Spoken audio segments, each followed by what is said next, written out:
Welcome to the MLB Coast to Coast podcast brought to you by thelines.com. Coming to you from the West Coast, Josh Lander, joined as always by Nate Weitzer. He's on the East Coast, and we are looking at Wednesday's slate here, rolling along in Major League Baseball. Decent night last night. Nate assures me that we're going to have a better day today. I assured him the same thing. We ended up talking about one of the same games here as well, so I think we feel pretty confident about that one. We'll jump into our picks here in just a minute. Do want to say we went 2-3 last night, managed to get out a couple victories with 2 1-unit placed bets for Wheeler to get over 17.5 outs and Cleveland and Cincinnati to go under. Also mentioned I would take Cleveland's money line. I need to start putting my money a little bit more in my mouth as in these bets that I just sort of throw in at the end because they keep getting right. Cleveland also won that game 3-0. Baltimore at San Diego. Flaherty did not get the job done for us. Baltimore did not win that game. Tampa Bay at SF, same concept. SF came back. Zach Littell could not get his revenge on the mound for the Rays, and they lost that one as well. Wheeler also gave up 3 walks, which I told Nate before we started this recording.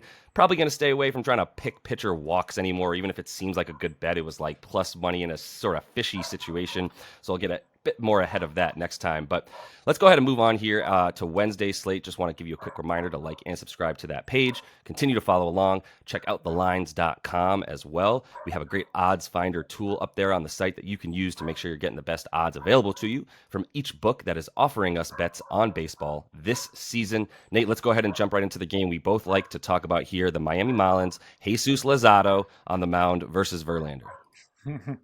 Yeah, trying to find an old reliable guy here, of course, Justin Verlander, who is slowing down at this point in his career. You can see the velocity, the K/9 dropping, and that's caused him to kind of start nibbling a little bit.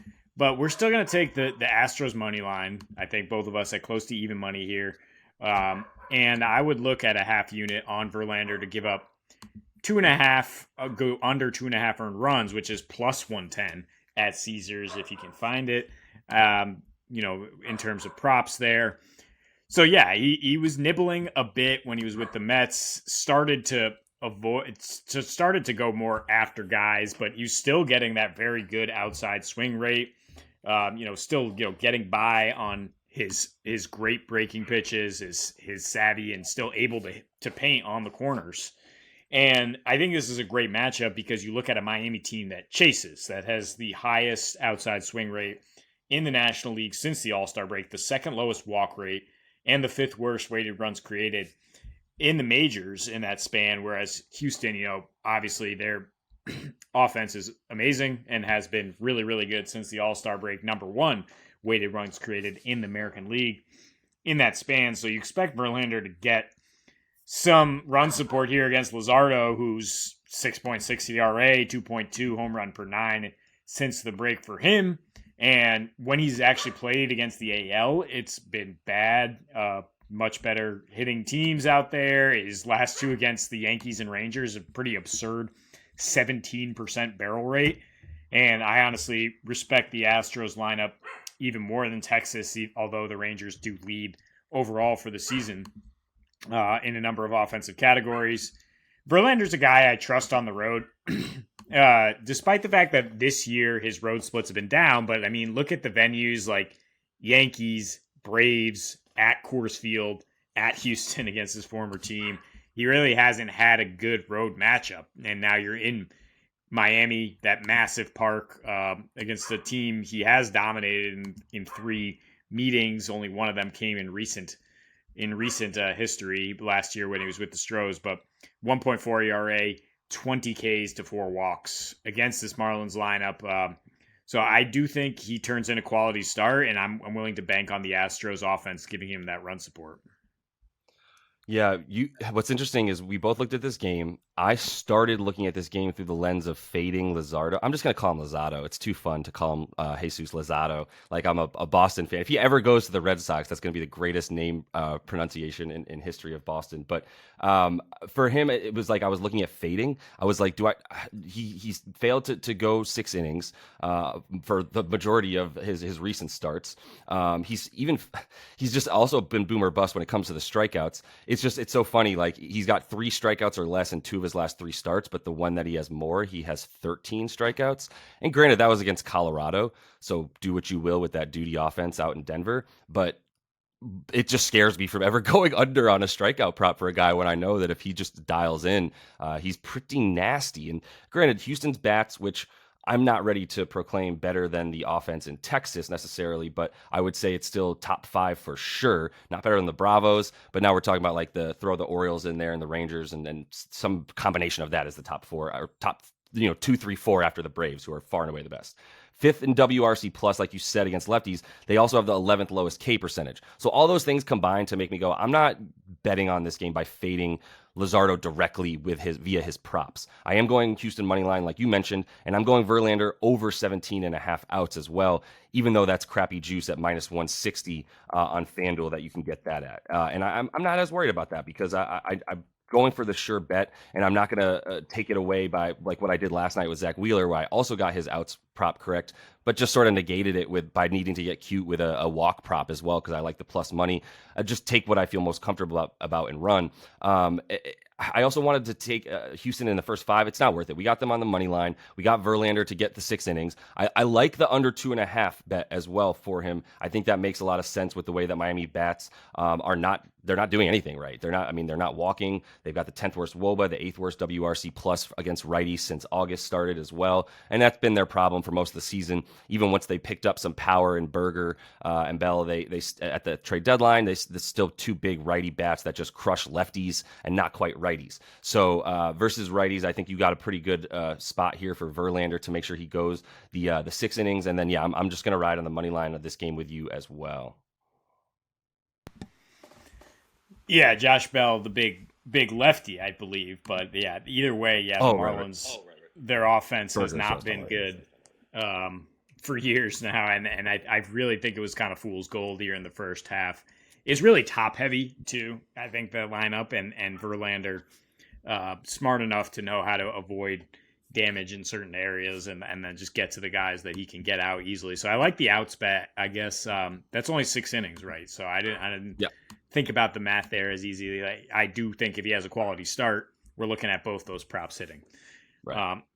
Moving on to my second pick here, Red Sox at Nationals under 9.5 runs. I think it got a little bit of juice. It shifted down to 9 runs as we were doing the research here, but I'll still take it here with a half a unit because Mackenzie Gore is very boom bust, and he's on the mound here for the Nats. I mean, if he has a good outing, I definitely think we're going way under here because James Paxton for the Sox is just a rock solid veteran, a guy I really think you can depend on, especially against a young Nats team that is going to put the ball in play. They're not going to strike out, but he can manage contact. He has a career best 80% strand rate and a good swinging strike rate, at least 10% in 5 straight starts, and very low hard contact his last few roadies.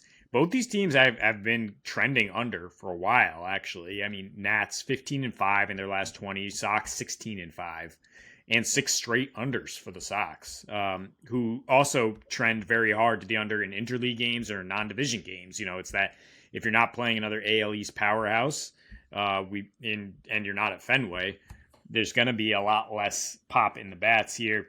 The fact that Trevor Story's back makes me a little wary because he is the perfect kind of right-handed bat to get against Gore here, but he's an extremely talented young lefty, as we know. The last 7, when he's been at home at Nationals Park, he's been solid, 3.5 ERA. His last 3 in particular, one was cut short, but a 1.4 ERA and a 177 batting average against, much lower hard contact at home versus on the road. He does not really let the ball in play when he's facing lefties.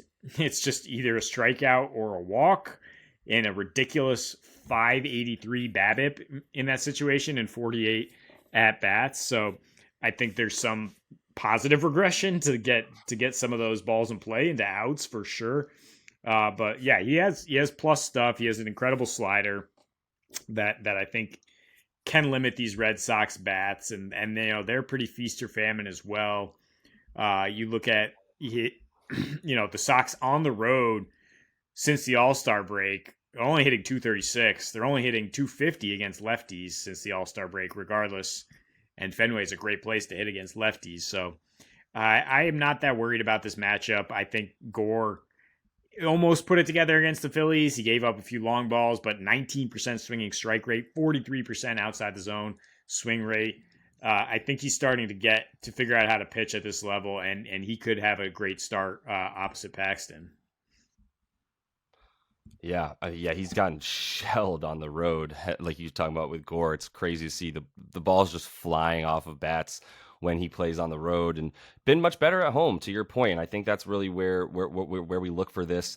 The BABIP is a little bit probably the result. I mean, he's got a few nice fielders that are sort of plus fielders out there. I know CJ Abrams has been awesome at short for them since he's come up, but I don't trust them either. The 9.5 is high though. We saw this game go 5-4 last night, and now we're back up to 10 runs with two guys that I think have a little bit better stuff than they've shown in their sort of actual numbers. Their X numbers definitely indicate that this should be a pretty good pitching matchup compared to what the actual core numbers of these guys coming in is. So yeah, I like this stuff, and I like the unders that you found here for both these teams as well. So I'm gonna close things out with a game we've already talked about a couple of times. I think I've talked about them both times now. Philly and Toronto. Toronto is at home here. We've got Gausman and Nola. We've got the reeling Phillies, lost 3 in a row, obviously the first 2 of this one. Bats hitting, that big problem for the Phils, and that's why I'm looking at 2 bets in this one. I'm going Toronto first 5 money line -148. It's actually about the same as the full game money line. I like to really strongly, more directly hit on Kevin Gausman being the starter for Toronto right now, taking those first 5 innings. And then I'm also going to go under with a first 5, under 4.5. I feel better about Toronto's money line bet there, so I'm going a full unit on that. And the first 5 under 4.5, I'm going half a unit. It's just -160 there, but I do feel as though, even though Aaron Nola's had some troubles, and he hasn't been the same pitcher outside of being the same strikeout pitcher he's always been, and still not really walking guys. He's definitely given up some hard contact, and that's a problem for him when he needs to keep the ball low, as a big part of his arsenal as well. A quick look at how Toronto's lineup does against him. It's one of those interleague splits, but Brandon Belt once again shows up as a guy who played in the NL for a while, had really good numbers against Zach Wheeler in his career, picked up a walk last night, has even better numbers against Aaron Nola in his career, has batted .462 with a .769 slug and .1269 nice OPS, with a home run in there, a walk. He's a guy that scares me once again in that lefty-righty matchup. But I think outside of that, there's some good reason to believe that Nola can keep the ball inside the park in this one. I'm going to start with talking about why I like the money line, though, for Toronto.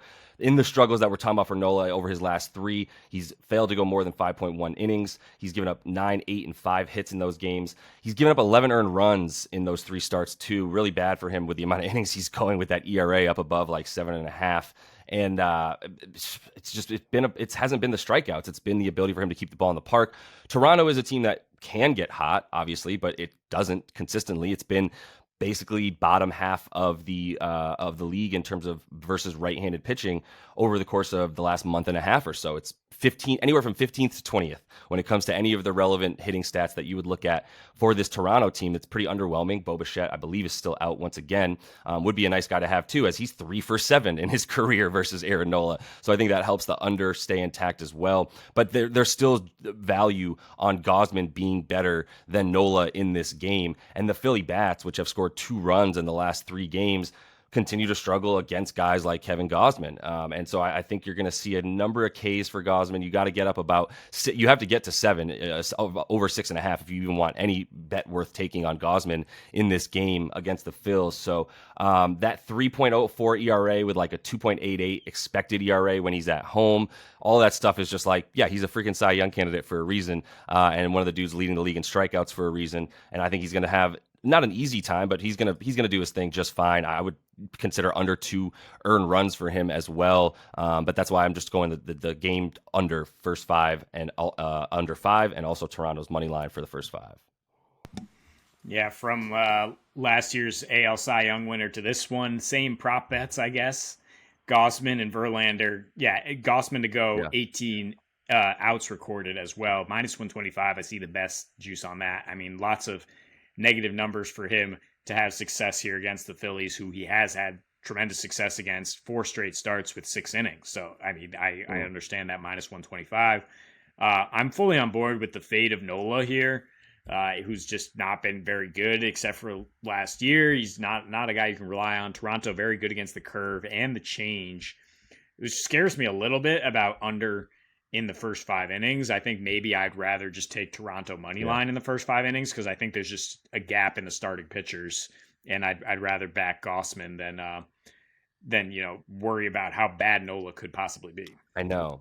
That's why I waffled, because he's got a sort of wide variance of how tonight could go for Aaron Nola, and so it's scary to talk about that. But I think either way, you feel good about Gausman enough to, I think, ride with his props. Is something I probably should have honed in on a bit more for this pick. So mea culpa there, but definitely look at Gausman's individual numbers, as I think he's like the most solid, reliable outcome that we can predict and project is that he's going to have a solid outing here. So any way that you can sort of secure yourself from needing other things to happen, and all you have to, if you pick correctly and you take Gausman outs and things like that, now all you're doing is relying on him and not worried quite as much about how volatile Aaron Nola might be and things of that nature. So definitely a couple of ways to play that game, but it's going to be a fun one with those two guys on the mound. So that is all the time we have for you today. We are going to be coming back to you tomorrow as well, and we'll be telling you about a really solid Wednesday night. I'm very confident.